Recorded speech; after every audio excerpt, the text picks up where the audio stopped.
Assalamualaikum warahmatullahi wabarakatuh. Hamdan wa syukran lillah, salatan wa salaman ala rasulillah. La haula wa la quwata illa billah. Alhamdulillah, pada kesempatan berbahagia ini kita masih berada pada tanggal 17 Ramadan tahun 1441 Hijriah.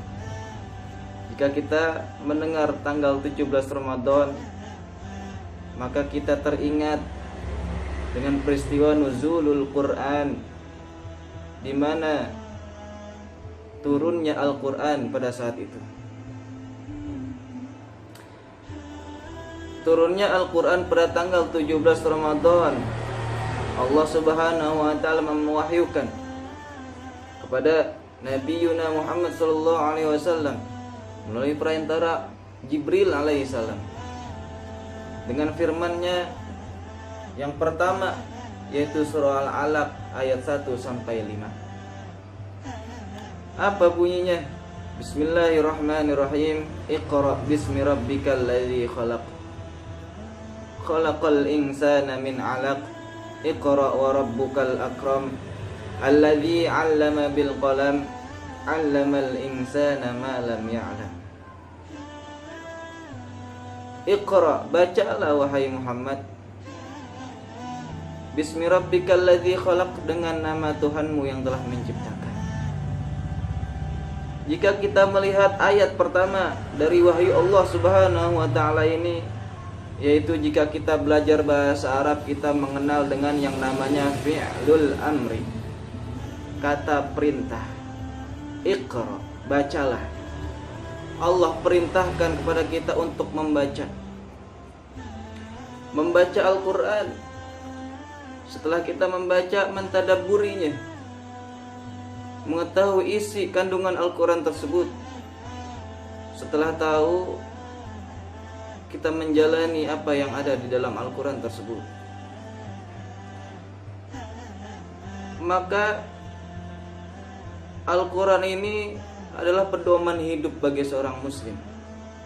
Jika seorang muslim itu mengaku beriman kepada Allah, beriman kepada Rasulullah, dan beriman kepada kitab-kitab, terkhusus kitab Al-Quran, maka seorang mukmin harus bisa membaca dan harus bisa juga mengaplikasikan isi kandungan Al-Quran di dalam kehidupannya sehari-hari.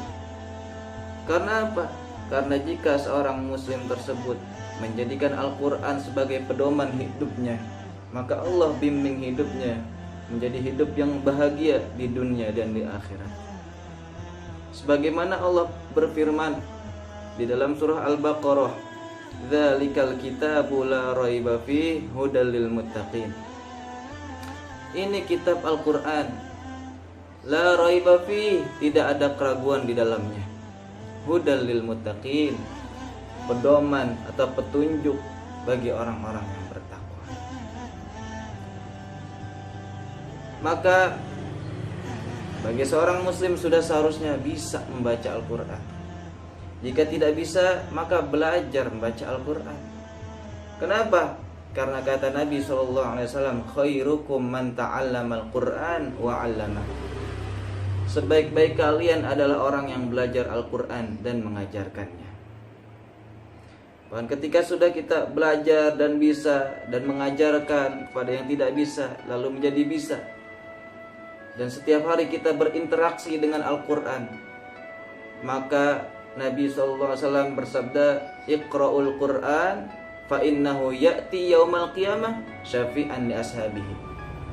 Bacalah oleh kalian Al-Quran, maka sesungguhnya Al-Quran akan datang kepada kalian pada hari kiamat syafi'an li ashabihi, pemberi syafaat, menjadi teman, menjadi penolong li ashabihi, kepada orang yang membaca Al-Quran. Baik, sebelum saya akhiri, ada satu kisah. Suatu waktu terjadilah dialog antara kakek dengan sang dokter. Kakek ini memiliki penyakit yang sudah kronis. Lalu dokter berkata, "Kakek, kakek harus dioperasi untuk menyembuhkan penyakit ini. Lalu kakek ini menangis sejadi-jadinya. Dokter terheran-heran, kenapa kek? Jangan khawatir, saya sudah berpengalaman dalam mengobati penyakit ini dengan izin Allah. Kakek berkata, bukan itu masalahnya dok, saya tidak khawatir dengan dioperasi. Tapi ketahuilah dok, saya setiap hari murojaah hafalan saya 12 juz. Jika hari ini saya dioperasi, saya tidak bisa menyelesaikan murojaah hafalan saya itu. Lalu kakek ini melanjutkan dengan bertanya, kira-kira berapa jam saya dioperasi dok? Dokter menjawab, kurang lebih 4 jam kek. Lalu dokter meminta kepada si kakek ini sesuatu.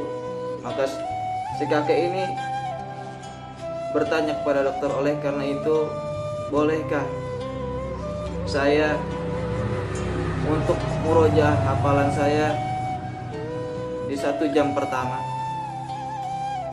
Dokter mengiyakan, maka terjadilah operasi pada saat itu. Dan sebelum dioperasi kakek ini memurojaah seperti apa yang dikatakannya. Pada 1 jam pertama si kakek ini membaca hafalannya, membaca sampai selesai. Setelah itu dokter memberikan obat bius kepada si kakek ini, lalu memulai operasi.